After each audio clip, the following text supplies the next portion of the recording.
This is NDTV, and you're watching Classics.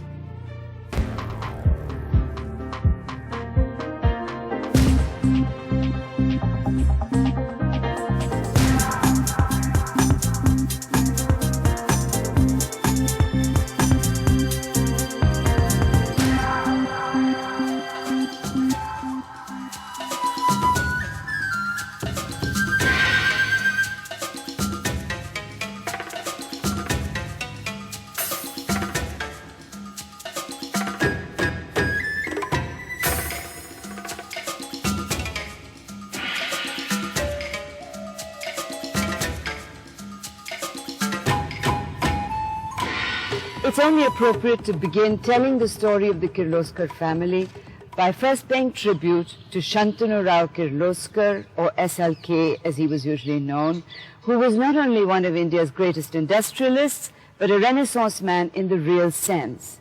He saw the flaws of the economic route India had taken at a time when it was virtually heresy to criticize central planning and the public sector.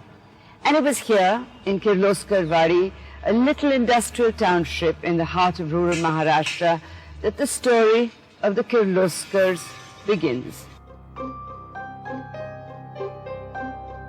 There have been other Indian industrialists who have criticized the socialist path India took after independence, but nobody did it quite so clearly as SLK. In 1981, at a time when economic liberalization was not even a blip on the horizon, he made a speech to the Madras Management Association in which he said economic planning was incompatible with democracy. In words that are ironically still true today, he said, "I believe that economic planning in India has made slaves of us all. I'm afraid the slavish mentality generated by planning over 30 years would prove to be the greatest stumbling block to our future economic progress." He was exposed to America at a very young age. He had seen that economic model and he could see what a competitive economy could do for you. Then India was also not that different because there were no government controls till 1947. We did have the British, but the British were in a particular zone or in a particular economic area. They wanted everything to come from England. But that didn't stop you from having freer control. I mean, there were no controls on monetary instruments or on economic activity. You could do what you wanted. SLK went to America in the 20s to study at what is still the greatest college of its kind in the world, the Massachusetts Institute of Technology, or MIT.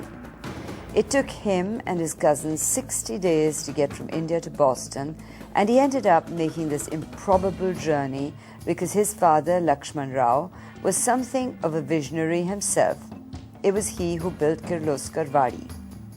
My grandfather passed away in September of 1956. I was born in February of 1956. To say that I remember anything would be foolish, but yes, there was a moment when there were 4 generations. What I know about my great-grandfather is really from stories from my grandfather, my grandmother, and other people of that generation. And from whatever we've heard, it's that he was extremely a strong person. I mean, a person with views, who was extremely hot-tempered, who had, if he had a conviction of doing something, he just did it. And when he actually went to Kirloskar, he was ejected out of Belgaum for doing, for starting a foundry in a residential area. And the king of Aundh, the Maharaja of Aundh, actually noticed him as an entrepreneur and said, "Why don't you come to my state, choose some land?" So when they chose the land also, it was very interesting. It had a river close to it, it had a road close to it, and a railroad close to it. And in those days, the railroad was probably as important as an airport is today. And it was just a barren piece of land. So I think for 1910, when it was built, I think this man had tremendous vision in building a city or a township which was based on an American model, you know, roads going north-south, east-west, closed water gutters, sewage gutters, piped water to the houses, and electricity on the road and in the houses. So much so that when my grandfather went to America in 1921, he called back, or he sent a telegram back saying that, Kirloskar is probably more progressive than Boston is. Another story which I'd heard from my grandfather was the fact that one journalist did ask him a question, that you went from this village called Kirloskar to Boston. So what were the changes you found? So he said there was no running water, there was no electricity, there was no street lights in Boston. We had it in Kirloskar. This was in 1926.